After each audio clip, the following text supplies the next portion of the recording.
Hey everyone, welcome back to Simply Kim Budgets. This is Kim.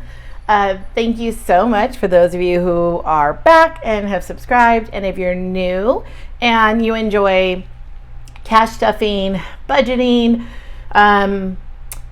overall chaos, welcome to my channel. I would love for you to subscribe. And today we are going to be doing my budget for the first paycheck in June. So we're going to go ahead and just jump into that. I've mentioned my planner that I'm using currently before. This is from Celisa over at Beautifully Me and You. And she is here on YouTube. And then she also has an Etsy as well as an Amazon storefront. So, and she has several planners available. Go ahead and scroll in just a little, or zoom in, scroll in. Good gosh. Oh, and sorry, couple of disclaimers. Number one, if you can hear my air conditioning, I'm really sorry. I live in the desert. It's hot. Number two, if you hear jingling bell, that's Missy. I don't know where she went, but she's running back and forth from room to room. So I'm sure she will be back at some point during this video. And number three, it is possible that this is going to be my only set of videos that I post this month because my next payday falls when we are actually on our vacation in Hawaii.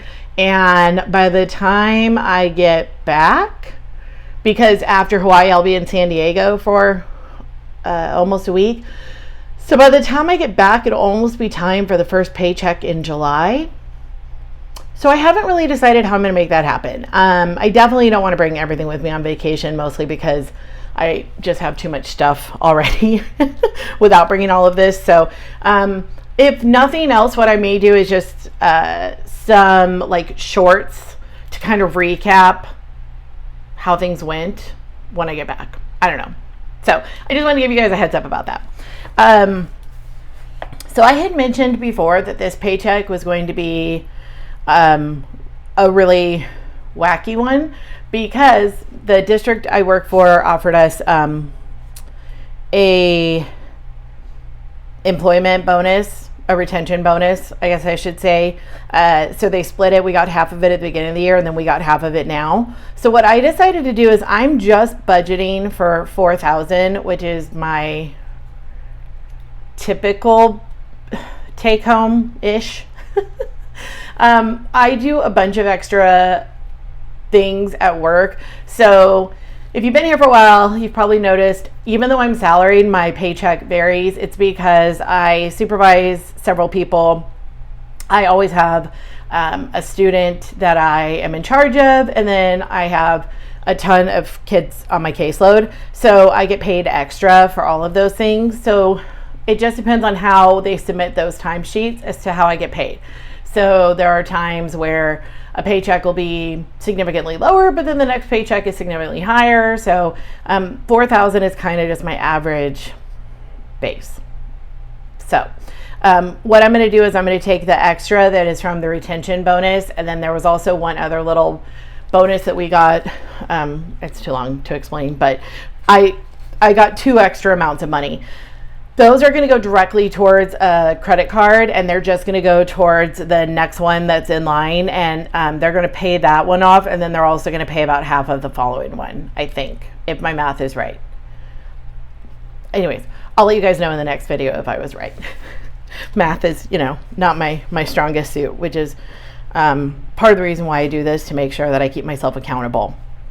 So I do my budget by paycheck. I do not do a monthly paycheck, I do not do a monthly budget because since my paychecks are sometimes different amounts, I like to just work with what I have at that moment. So if you're just starting out, I really recommend starting with this method. If you feel really strong and you are really good, you can find like a really good Excel spreadsheet or something, there's a ton of them, and you feel comfortable using it, then monthly paycheck, I did it again. Monthly budgeting can definitely be, a way to do it. It just, for me right now, I need to just look at what I'm dealing with on this day. And then the next time I get paid, I look at what I'm dealing with on that day, if that makes sense. So, let's see. So my total is $4,073 because I had about $73 left over between my checking accounts that I have. I did go ahead and write down, sorry, I have to take a drink. Y'all, this desert life is not a joke. It is, I feel like as I'm actively taking a drink, my brain is like, I'm so thirsty. And I'm like, dude, you're taking a drink. I don't know how else to help you. Anyways, getting back to this. This paycheck, I am going to pay part of my rent. I haven't decided what amount yet. I am going to be paying my phone payment. I have my deduction going out to my Roth IRA, which I am maxing out. If you are new to budgeting and you see people's numbers and you think, oh my goodness, I could never put that much in. One of the things that I want to really caution everybody is look at the method people use and not the numbers, but also keep in mind we're all in different places. So I just turned 45 and I am terribly behind on retirement. I mean, terribly behind. Like I see what you're supposed to have for retirement at this point. I'm like, that's not a thing for me. So I am maxing out my Roth IRA every month, and I am also contributing to a 403B because I am behind. If you're in your 30s or if you're in your 20s, bless, like get that retirement going now. I wish I had, and I'm going to just leave it at that. But so that's why that number is so high for me, is because no matter what, I have to catch up. This Marcus is is where I keep my emergency fund online. It's a high yield savings account. And I am just putting $50 a month or a paycheck straight into that to help boost up my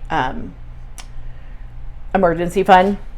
I am going to put some on my dog's card. Yes, you heard me. My dogs have a card. No, it's not a credit card. I have a Cash App card that anybody can get if you have Cash App. And I decided to make that the card for my dogs. So every paycheck, I just automatically transfer money from my checking account into my Cash App card. And then it's on file with like Chewy for their prescriptions. I use it when I go to Petco to buy them things. And then that way I always know if they need to go to the vet or the groomer, the money comes out of there. And my goal is to get that above 500 for now and keep it above 500. So that's what we're working towards. And then my next goal will be 700, and then we'll just keep moving the goal up. I don't have pet insurance because my last dog that I had, I got her when she was between 3 and 6 months old. And unbeknownst to me, she had picked up Giardia because they didn't vaccinate her appropriately. And long story short, we got pet insurance and she nearly died. And they said that it was not, that they would not cover her emergency trip to the vet, which was a 3-day stay in an emergency hospital and a ton of blood work and IVs because she had a pre-existing condition of allergies. And I was like, but the allergies did not cause the Giardia and coccidia flare-up. And they said, oh, but she's not covered.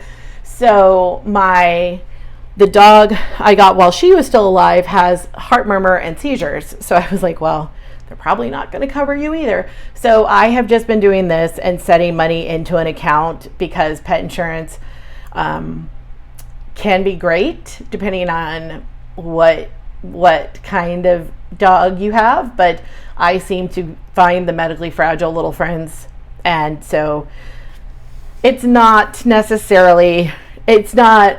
one size fits all and great for everybody. So moving on, this is one of my loans that I'm paying off. My gym, I'm actually putting on pause before it cycles again because I will be gone for so long. And even though there are theoretically gyms where I'll be going, I just don't see myself going to the gym on vacation with all these people I'm going to be with. And then,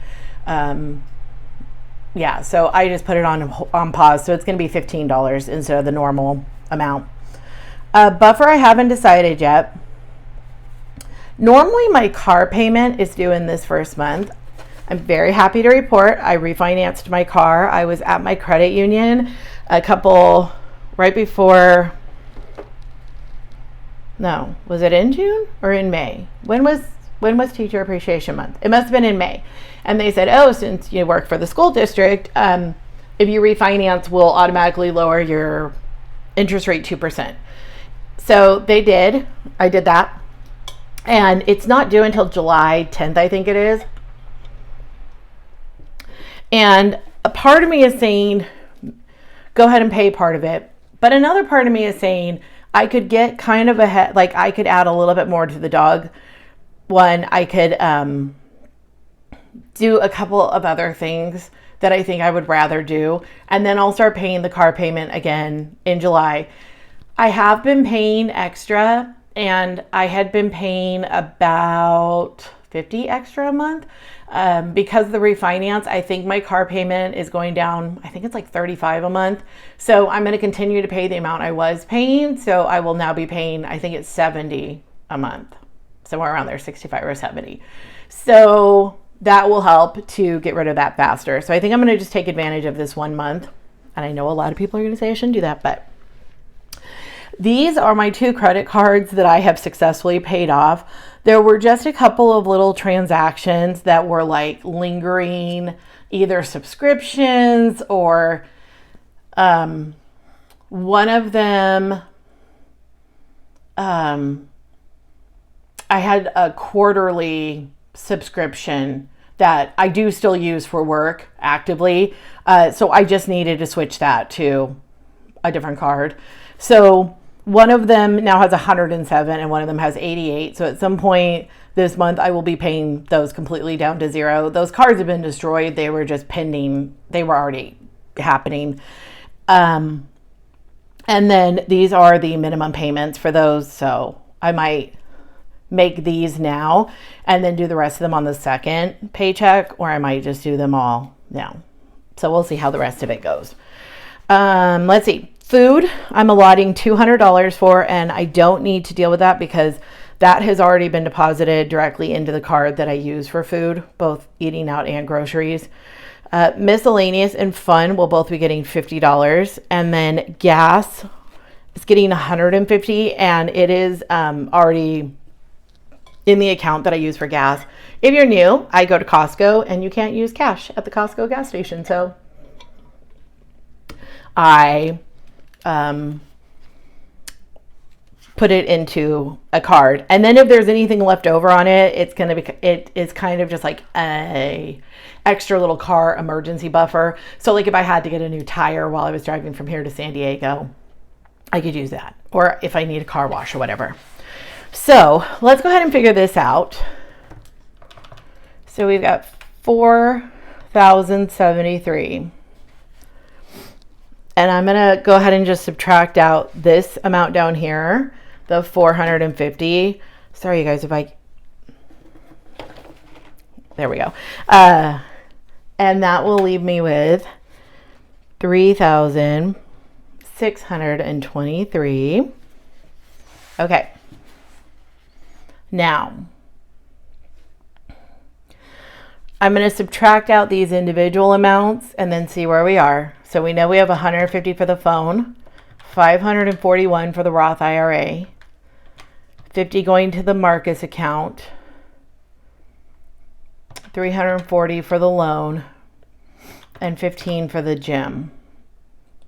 That gives us 2527. I do for sure know that I would like to put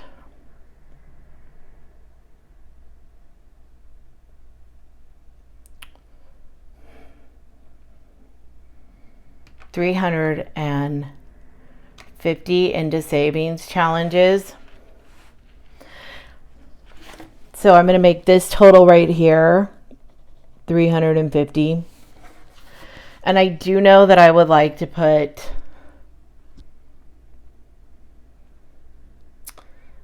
I think I want to go ahead and put 350 into sinking funds also.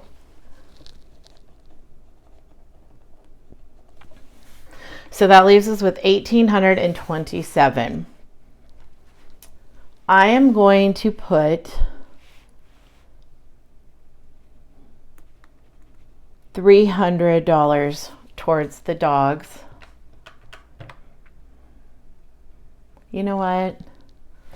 Actually, let me grab my whiteout. I'm gonna make that 400.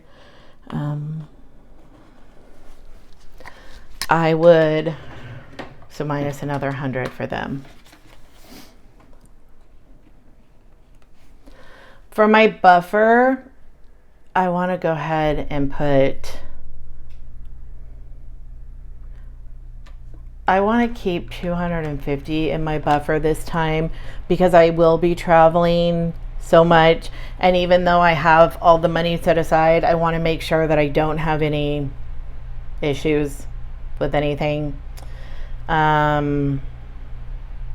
I think what I'm going to do is $700 towards rent. And then that's going to leave $477. So I'm going to just go ahead and pay these. So I'm going to do the 107. And I'm going to do the 88. So minus 107 minus 88 equals. And then those will be just completely gone. Hopefully there's nothing else going through on them. And then, oh no. Oh. Okay, let me add up this total. 150, 541, 50, 400, 340, 15, 250, 107 plus 88. So this amount right here is 2641. So now we're going to do 4073 minus 2641 minus 450 minus 350 minus 350 equals 282. Okay. So I'm going to pay 25 towards card number 3. Oh no, that's 191. Okay, hold on.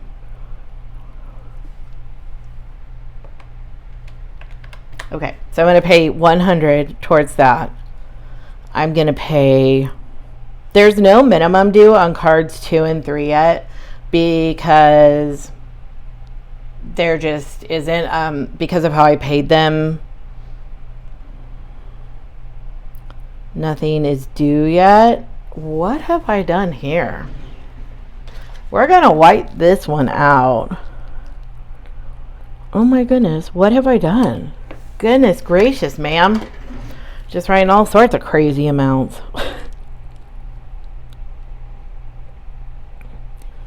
Okay, there we go. And then if I divide 181 or 182 by 2, that didn't go well. 182 divided by 2 equals 91. That's what I thought. So this one and this one will both get 91. Now keep in mind, this is basically just working my snowball. And then the retention money is going to pay this one off, but I'm not counting it. So I don't need to count a minimum payment because it's going to be gone. And then it's going to pay a bulk of this one off, but I'm still accounting for a minimum payment because of my snowball. I hope that makes sense to everybody because it's a little bit confusing, but that's how I'm doing it to keep track of everything. So let's see if we add up 2641, 450, 350, 350, and 382. What are we looking at? 4173. Well, how did that happen? Eek. This is why I double and triple check, y'all, because I can't be trusted.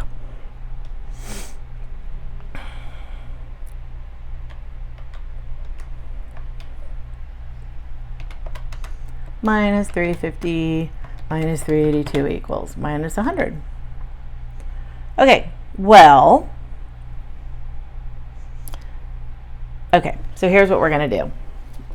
We're actually going to just not count this right now because, like I said, a large chunk is going to be going to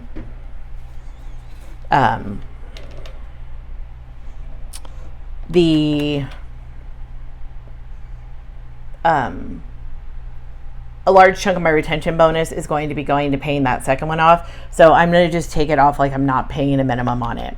So we have 4073 minus 2641 minus 450 minus 350 minus 350 minus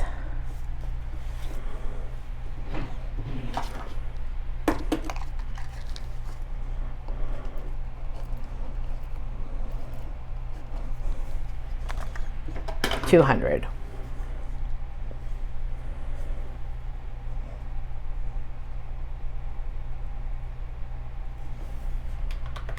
And this extra 80 is actually going to go up here into the buffer. Because like I said, I am traveling a lot. And just in case something happens with a card or some other kind of chaos, I want to have as many funds available in different places just in case I need them. And then obviously, you know, I can just redistribute them. And then for this particular week, I know I'm getting $350. I think I'm just going to wing these this week.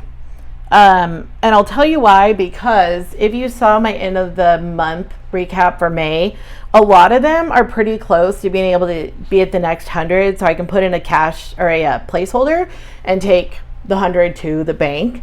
I'll explain that more in the next video. So if you're not sure what I'm talking about, come back.